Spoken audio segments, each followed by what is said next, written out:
श्री नवनाथ कथासार अध्याय 21. मच्छिंद्रनाथांचा गोरक्षनाथांवरील अकृत्रिम स्नेह पाहून मैनावतीला कळून चुकले की गोरक्षनाथ यांना घेऊन गेल्याशिवाय राहणार नाही. असे होऊ नये यासाठी ती प्रयत्न करू लागली. गोरक्षाला ती ममतेने वागवू लागली. स्वतःच्या पुत्राकडे मीननाथाकडे तिने या काळात कमी लक्ष दिले. गोरक्षाच्या सेवेमध्ये मात्र ती अजिबात कमी पडत नव्हती. त्याला हवं नको ते सर्व आपुलकीने पाहत होती. त्याच्या जेवणाकडेही तिचे बारकाईने लक्ष होते. ती आपल्या पुढं पुढं इतकं करत असल्याचं मात्र गोरक्षाला अजिबात आवडलं नाही. एकदा मैनावती जवळ नसल्याचे पाहून गोरक्ष मच्छिंद्रनाथांना म्हणाला, तुम्ही माझे गुरु आहात, योगाचार्य आहात. श्री राज्यात राहणे तुम्हाला शोभत नाही. मसनवटीत लक्ष्मीधराची मूर्ती कधी कोण ठेवतं का? 21 स्वर्गातल्या भोगांना तुम्ही भुलला नाहीत. मग या मोहात मात्र कसे काय अडकलात? तुम्ही विनाकारण आहात. तुम्ही साक्षात कवी नारायण आहात. तुमचे अवतार कार्य काय आहे हे तुम्हाला आठवत नाही का? लोकांना योग्य मार्गावर तुम्ही आणले पाहिजे. जर तुम्ही स्वतःच मोहात गुंतलात तर तुम्ही लोकांना काय उपदेश देणार? भोगासक्ती आता सोडून द्या.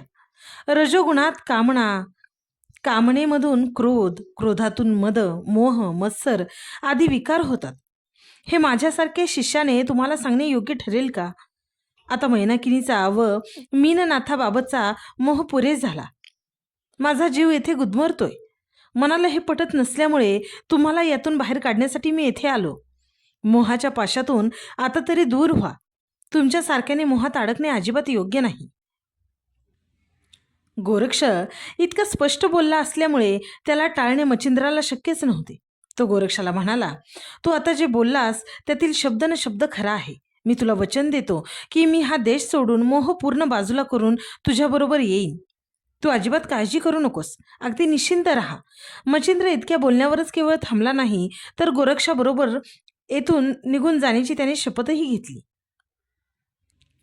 तेथून दोघे नंतर जेवणासाठी पाकशाळेत गेले. दोघांनी आनंदाने येथेच जेवण केले. मच्छिंद्राने आपल्याबरोबर येण्याचे मान्य केल्यामुळे गोरक्ष विशेष आनंदात होता. जेवणानंतर रात्री मच्छिंद्र मैनाकिनीच्या महालात गेला. तेव्हा तो तिला म्हणाला, मैनाकिनी, गोरक्ष मला येथून घेऊन जायचे म्हणतोय. माझे मन मात्र तुझ्यात गुंतले. आता काय करावे तेच समजत नाही. यावर कसा मार्ग काढायचा कळत नाही. तेव्हा मैनाकिनी त्याला म्हणाली, तुम्ही गेलाच नाहीत तर तो तुम्हाला कसा घेऊन जाईल? त्यावर मच्छिंद्र तिला म्हणाला, त्याने वैराग्याच्या गोष्टी काढल्याने मी त्याच्या बोलण्याने भारावून गेलो आणि त्याला वचन देऊन बसलो. मी आता ते वचन कसे मोडू? तेव्हा मैनाकिनी म्हणाली, तुम्ही असे कसे काय वचन दिले? त्यावर मच्छिंद्र तिला म्हणाला, आता तूच त्याला येथे राहण्याचा आग्रह करून पहा. बघू त्याला ते पटते का? तेव्हा मैनाकिनी म्हणाली, मी खूप प्रयत्न केले पण तो कशाच्याच मोहात अडकत नाही. पक्का वैरागी आहे. मी उद्या पुन्हा एकदा प्रयत्न करून पाहते. बघूया काय होते ते. दुसऱ्या दिवशी मैनाकिनी गोरक्षाला म्हणाली, गोरक्षा, तू मला मोठ्या मुलासारखा आहेस. तू व हे नाथ मिळून हे राज्य सांभाळावे. आम्ही अबला स्त्रिया आहोत. आमचे रक्षण तुम्हीच करावे. मीननाथ खूपच लहान आहे. तो अद्याप आमचे रक्षण करण्या इतका मोठा झालेला नाही. आम्ही आता वृद्ध झाल्यावर आमचे रक्षण कोण करणार? तुझ्या साह्याने अन्न वस्त्र तरी व्यवस्थित मिळू शकेल. तू राज्यात त्याचप्रमाणे मीननाथालाही व्यवस्थित सांभाळ. जर तू येथे राहिला नाहीस तर म्हातारपणी आमची अवस्था अतिशय वाईट होईल. तिच्या भुलवणाऱ्या या बोलण्याचाही गोरक्षावर काहीच फरक पडला नाही. त्याचे मन जराही विचलित झाले नाही. उलट त्याने राज्यसत्तेचा खूप तिरस्कार केला. योगाचे ऐश्वर संपूर्ण जगात श्रेष्ठ असते असे त्याने सांगितले. गुरु मच्छिंद्राला घेऊन तीर्थयात्रेला जातो असे त्याने मैनाकिनीला सांगितले. तेव्हा मात्र मैनाकिनीने त्याला खूपच आग्रह केला. म्हणून आणखी 6 महिने येथे राहून गुढीपाडव्याला कोणत्याही परिस्थितीत येथून बाहेर पडायचे असे त्याने ठरवले. त्यानंतर मात्र एक दिवसही जादा थांबणार नाही असे त्याने सांगितले. त्यामुळे तिला क्षणिक का होईना आनंद झाला. म्हणून गोरक्षाला अजून मोहात पाडण्यासाठी ती त्याला म्हणाली, गोरक्ष, तू लग्न कर. मला एखादी सून असावी असं खूपदा वाटतं. त्यावर गोरक्ष तिला म्हणाला, गुरुकृपेने मी केव्हाच दोघींचा पत्नी म्हणून स्वीकार केलेला आहे. माझ्या दोन्ही कर्णमुद्रा याच माझ्या दोन्ही पत्नी आहेत. त्याचे हे उत्तर ऐकून मात्र मैनाकिनी गप्प बसली. गोरक्ष तिथे राहू लागला. पण मच्छिंद्रनाथांना घेऊन जायचेच हा त्याचा निश्चय मात्र अगदी ठाम होता. 6 महिन्यात मैनाकिनीने गोरक्षाला भुलवण्याचे वेगवेगळे अनेक प्रयत्न केले. त्याला स्त्री, संपत्ती, अन्न, वस्त्र इत्यादींपैकी कशाचीही मोह नाही हे तिने जाणले. एकदा मैनाकिनीने एका स्वरूपवान मुलीला सोंगट्या खेळण्यासाठी गोरक्षाकडे पाठवले. गोरक्ष चाणाक्ष होता. त्याने सोंगट्या खेळायला सहमती दर्शवली. त्या तरुणीने मात्र शृंगारिक हावभाव, चेष्टा, नेत्रकटाक्ष, अंगप्रदर्शन, फाजील सलगी यांद्वारे गोरक्षाला मोहात पाडण्याचा प्रयत्न केला. परंतु गोरक्षाने तिच्याकडे साफ दुर्लक्ष केले. मैनाकिनी ही युक्ती फसली म्हणून बिलकुल गप्प राहिली नाही. तिने सर्व राज्य तुझेच आहे असे गोरक्षाला वारंवार सांगूनही त्याच्यावर काही फरक पडला नाही. मीननाथामध्ये गुंतविण्याचाही तिने अयशस्वी प्रयत्न करून पाहिला. 6 महिने बघता बघता झाले, पण गोरक्ष कशालाही भुलला नाही. तो कोणत्याही मोहात अडकला नाही. तो अगदी सर्वांपासून अलिप्तच राहिला. एकदाचा गुढीपाडवा आला. स्त्रियांनी सर्वत्र गुढ्या तोरणे उभारली. हा दिवस सगळ्या स्त्रिया आनंदाने साजरा करत असत. आज राणी मैनाकिनी मात्र खूप दुःखी होती. मच्छिंद्रनाथांच्या इतक्या वर्षाच्या सहवासाला आजपासून ती मुकणार होती. मच्छिंद्राला तिने मोहात पाडण्यात यश मिळवले, पण ती गोरक्षाच्या गुरुभक्तीचा पराभव मात्र करू शकली नाही. अखेर त्याची गुरुभक्ती तिच्या प्रेमापेक्षाही श्रेष्ठ ठरली. मच्छिंद्रा जाणार असल्यामुळे ती एकसारखी रडत होती. ते पाहून तिच्या दासींनाही खूप वाईट वाटत होते. राजवैभव लाथाडून मच्छिंद्र भिक्षेकरी होणार, उन्हा पावसात दारोदार भीक मागणार ही कल्पना तेथील स्त्रियांना मान्य होत नव्हती. म्हणून त्या सर्वजणी गोरक्षाला नावे ठेवत होत्या. शेवटी गोरक्षाने मच्छिंद्रासमोर कुबडी, शिंगी, फावडे, झोळी इत्यादी नाथपंथाची साधने ठेवली. त्याने मच्छिंद्राला वंदन करून त्यांना हा वेश धारण करण्यास व ही सामग्री घेऊन आता तेथून निघण्याची विनंती केली. तेव्हा मच्छिंद्राच्या शेजारीच मैनाकिनी होती. तिने जेवण करून जाण्याची त्याला विनंती केली. गोरक्षाने ती मान्य केली. गोरक्षाने मच्छिंद्रनाथांसह तेथे शेवटचे जेवण केले.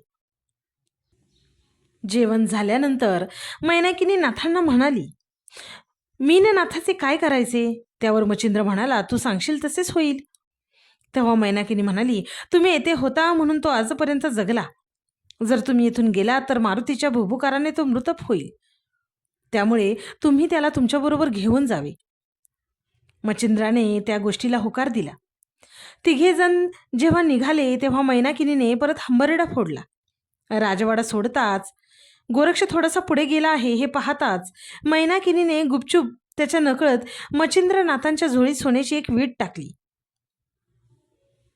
वाटेतल्या स्त्रियांच्या आक्रोशाने मच्छिंद्र विचलित होऊ नये यासाठी गोरक्ष त्वरेने निघाला होता. मैनाकिनी मच्छिंद्रनाथांचा हात ओढत मीननाथाला कुरवाळत त्याच्या मागे गोरक्षनाथाला विनवण्या करीत चालली होती. पण कठोर गोरक्षनाथावर त्याचा काही परिणाम होत नव्हता. येथे थांबल्यास मैनाकिनीचा शोक अजून वाढेल याची त्याला जाणीव होती. म्हणून तो मागे वळाला. त्याने मैनाकिनीला नमस्कार केला. तो तिला म्हणाला, मच्छिंद्रनाथाला तू आजपर्यंत मोहात गुरफटून टाकले होते. आता तुझा कर्मभोग संपला आहे. येथे रडत बसू नकोस. तुला नेण्यासाठी उपरीचर वसू काही वेळातच विमान घेऊन येतील. तोपर्यंत स्वतःला सावर. गोरक्ष आपल्या गुरूंना या मोहजालातून त्वरेने चला असे सारखं म्हणत होता. एकदाचे मच्छिंद्रनाथाला व त्याच्या पुत्राला श्रीराज्यातून बाहेर काढण्यात त्याला यश मिळाले. गुढीपाडव्याच्या त्या दिवशी संपूर्ण श्रीराज्य शोकमग्न होते. संसाराच्या मायेतून कोणाचीही सुटका सहजासहजी होत नसते. गोरक्षनाथाचा गुरु त्या मायेत सापडला. मारुतीच्या मैत्रीमुळे त्याच्या विरक्तीवर आसक्तीचा डाग पडला. गोरक्षनाथाने प्रयत्नांची पराकाष्ठा करून आपल्या गुरुला मायाजालातून बाहेर काढले. त्याचे धैर्य, वैराग्य, युक्ती, गुरुभक्ती याला थोडंच नाही. आपल्या गुरुपेक्षाही तो सवाई ठरला. काठी आपण आपल्या हाताने धरतो, पण वेळप्रसंगी ती काठीच आपल्याला संकटातून वाचवते. असेच मच्छिंद्रनाथांच्या बाबत घडले. मच्छिंद्रनाथाने सर्व विद्या आपल्या शिष्याला गोरक्षनाथाला दिली. गुरुला मोहजालातून बाहेर काढण्यात गोरक्षनाथ यशस्वी ठरला. धन्य तो गोरक्ष. त्यालाच खऱ्या अर्थाने नाथपंथाचा पहिला रक्षणकर्ता म्हणता येईल. मच्छिंद्र श्री राज्यातून बाहेर पडताना मैनाकिनीची अवस्था शून्यवत झाली. तिचे मन उदास झाले. तिला आपले राज्य शून्य वाटू लागले. रडून रडून तिचे डोळे खूप सुजले. मच्छिंद्रनाथ नसल्याने त्याच्या रिकाम्या आसनाकडे खिन्न मनाने पाहून ती सतत रडत होती. मच्छिंद्रनाथाने हाताळलेल्या सर्व वस्तूंना ती आपल्या हृदयाशी कवटाळत होती. मीननाथाचे दागिने कपडे उराशी धरून हुंदके देत होती. अंगणात राजवाड्याच्या सर्व दालनात फिरून ती मोठमोठ्याने रडत होती. तिला कोणीही शांत करू शकत नव्हते. तिचा आक्रोश गगनाला भिडला. वर विमानातून जाणाऱ्या उपरीचर वसूने तो ऐकला. त्याने आपले विमान तसेच खाली वळवले. विमानातून खाली उतरून अंगणात रडत बसलेल्या मैनाकिनी जवळ तो गेला. तो तिला म्हणाला, अगं रडतेस कशाला? आज तर तुझ्यासाठी हा आनंदाचा दिवस आहे. मी दिलेल्या शापातून आज तुझी सुटका झाली आहे. तुला सिंहल द्वीपात परत न्यायला मी विमान घेऊन आलो आहे. चल, शोक आवर आणि पटकन तयार हो. तिला आश्चर्य वाटले. तिने उपरीचर वसूकडे पाहिले. तिचे हुंदके आपोआप कमी झाले. तिचे सांत्वन कसे करायचे हे क्षणभर त्या वसूला देखील समजले नाही. कारण एका अर्थाने आता तो तिचा सासरा होता.